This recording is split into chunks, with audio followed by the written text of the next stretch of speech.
नमस्ते बच्चों, आज अपन पढ़ेंगे आपकी पाठ्य पुस्तक का पाठ नंबर 2, पाठ नंबर 2 पुरस्कार। ठीक है, ये एक कहानी है। क्या है? कहानी। ठीक, इसको लिखा है जयशंकर प्रसाद ने। जयशंकर प्रसाद ये लेखक भी थे, कवि भी थे, बहुत ही माने हुए कवि और लेखक है जयशंकर प्रसाद। ठीक है बच्चों, एक कहानी है, इसमें मैं आपको बता रही हूँ कि कैसे जो है ये मतलब लिख के और आपको समझा रही हूँ कि कहानी। एक राज्य है कौशल। कौन सा है? कौशल। कौशल राज्य में कृषि उत्सव मनाया जा रहा है। क्या मनाया जा रहा है? कृषि उत्सव। क्या मनाया जा रहा है? कृषि उत्सव। ठीक है, इस कृषि उत्सव में क्या होता था कि राजा जो है, इस देश का जो राजा होता है, वो किसी एक व्यक्ति की जमीन चुन लेता है, पसंद कर लेता है, और उस जमीन पे राजा स्वयं जो है हल चलाता है। तो ये बहुत ही उस देश के लिए बहुत ही बड़ा उत्सव होता है। सब लोग वहाँ पे आते हैं और इस उत्सव में शामिल होते हैं। तो राजा जो है अपने चुने हुए टुकड़े पर हल चलाता है, बीज बोता है, और जिस व्यक्ति की ये जमीन होती है उसको 4 गुना रकम दे दी जाती है। कितनी? 4 गुना। ठीक है, तो इस वर्ष जब ये उत्सव मनाया जा रहा है तो ये जमीन राजा जो चुनता है वो किसकी जमीन होती है? मधुलिका नाम की लड़की की जमीन होती है। किसकी? मधुलिका नाम की। ठीक है, तो मधुलिका नाम की ये जमीन चुन लेते हैं राजा। और मधुलिका जो है वो पुराने समय में, पहले मतलब भूतपूर्व में, पहले समय में इस कौशल राज्य के राजा का, इसके पिताजी जो है सेनापति होते हैं। इसके पिताजी जो है वो क्या होते हैं? सेनापति, है ना। और किससे, कौन से राज्य से रक्षा करते हैं? तो इसके पिताजी सेनापति होते हैं और वो युद्ध में मारे जाते हैं। तो इस प्रकार से वहां पे ये कृषि उत्सव मनाया जा रहा है, जिसमें कन्याएं जो है वो मंगल गीत गा रही है, पंडित मंत्र पढ़ रहे हैं, राजा हल चला रहा है, और लोग जो है उस राजा पे खील और बतासे फूल बरसा रहे हैं। वहां पे दूसरे राज्यों से भी जो है लोग आते हैं इस उत्सव में, और मगध से, कहाँ से? मगध से वहां का राजकुमार जो है वो आता है। मगध का राजकुमार अरुण। कौन आता है? अरुण भी यहाँ पे आता है। और इस मगध से इस कौशल का जब युद्ध होता है तो इस युद्ध में जो है इसके पिताजी, मधुलिका के पिताजी जो है कौशल देश की रक्षा करते हैं। ठीक है, तो राजा ने सोने के सिक्के जमीन पर, जब राजा मधुलिका की जमीन ले लेते हैं तो उसके बदले में मधुलिका को सोने के सिक्के से भरा हुआ थाल देते हैं वापस। लेकिन मधुलिका जो है उस सिक्कों के थाल को राजा पर अवार करके जनता में फेंक देती है। ठीक है, प्रणाम करके ऐसे ही मतलब जमीन फेंक देती है, उन सिक्कों को नहीं लेती है। तो मंत्री जो है वो चिल्ला उठते हैं कि तुमने ये राजा की दी हुई भेंट को वापस क्यों लौटाया?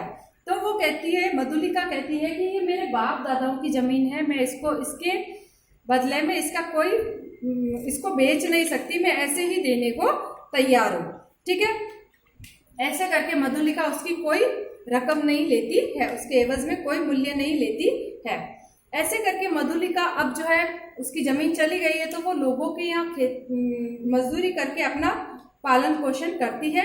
और एक दिन जो है वो मधुलिका जो है बरगद के पेड़ के नीचे सो रही थी, तो राजकुमार अरुण वहां आता है, उसका कायल हो जाता है, इससे प्रेम करने लग जाता है। और वहां पे उसको देख करके जो है चकित रह जाती, मधुलिका उसको देख करके चकित हो जाती है और वो उसको कह देती है यहाँ से चले जाओ, अभी मैं जो है मेरा मन बहुत ही विचलित है। ऐसे करके अरुण को मधुलिका वहां से भेज देती है।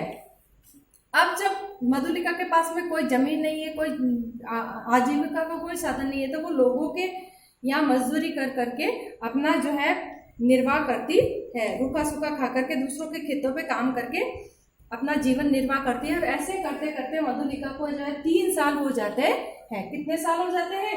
3 साल का समय बीत जाता है। एक दिन मधुलिका जो है अपनी कुटिया में सो रही होती है, बारिश का मौसम होता है, बादल छाए हुए होते हैं, बिजली चमक रही होती है। उस समय जो है उसके दरवाजे पर एक खटखट सी नोक होती है, ठीक है, खटखट की आवाज होती है। तो मधुलिका उठ करके जब दरवाजा खोलती है तो देखती है कि राजकुमार अरुण जो है वो उसको दरवाजे पर खटखट होती है और वो कहता है, मुसाफिर हूँ, मुझे शरण चाहिए। जब मधुलिका दरवाजा खोलती है तो देखती है कि वो राजकुमार अरुण ही होता है और उसको आकर के कहता है कि मैं बागी हो गया हूँ, मुझे देश से निकाला दे दिया गया है और मैं जो है वो नए राज्य की स्थापना करना चाहता हूँ। ऐसा मधुलिका को सुनाता है कि मैं नए राज्य की स्थापना करूंगा और तुम्हें अपनी राजरानी बनाऊंगा, ठीक है। मधुलिका भी उसकी बातों में आ जाती है और एक योजना बनाते हैं दोनों मिलकर के, जिसके माध्यम से मधुलिका जो है कौशल नरेश के पास जाती है और अपनी जमीन का जो है जमीन की कीमत मांगने लगती है।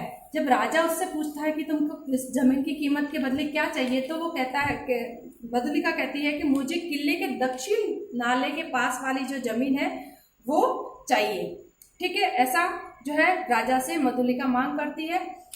तो वो ये दक्षिणी नाले वाली जो जमीन, किले के दक्षिणी नाले तरफ वाली जमीन जो होती है वो सैन्य दृष्टि से बहुत ही महत्वपूर्ण होती है, लेकिन राजा उसको ये जमीन दे देता है। वहां से सैनिक जो है वो हटा लेता है।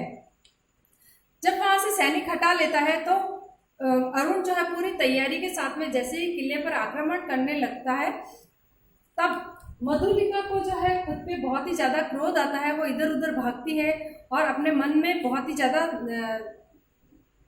आत्मविचलन करती है कि मैंने ये क्या कर दिया, जब मेरे पिताजी जो है से मित्र जो कौशल राज्य की रक्षा करते हैं मगध से, और आज मैंने ये क्या कर दिया कि मैंने जो है विद्रोहियों के साथ में मिलकर के अपने ही राज्य पर आक्रमण करवा दिया। ऐसे खुद को बहुत ही ज्यादा कोसती है और तभी उसको जो है सामने से कौशल राज्य के सेनापति आते हुए दिखते हैं। वो जल्दी से जाकर के उन सेनापति को सारी योजना जो है वो बता देती है। सेनापति जाकर के राजा को ये सारी योजना बता देते हैं कि जो दुश्मन जो है दुर्ग के दक्षिणी दिशा की तरफ से जो है आक्रमण करने वाला है। इस प्रकार से सारी योजना के द्वारा कौशल राज्य को बचा लिया जाता है और राजकुमार अरुण को जो है वो सजा हो जाती है कि इसको मृत्यु दंड दिया जाएगा। अब इसके बदले में जब राजा सारी योजना का खुलासा मधुलिका ने किया, तो मधुलिका को राजा पुरस्कार देना चाहते हैं कि मधुलिका बोलो तुमको पुरस्कार में क्या चाहिए।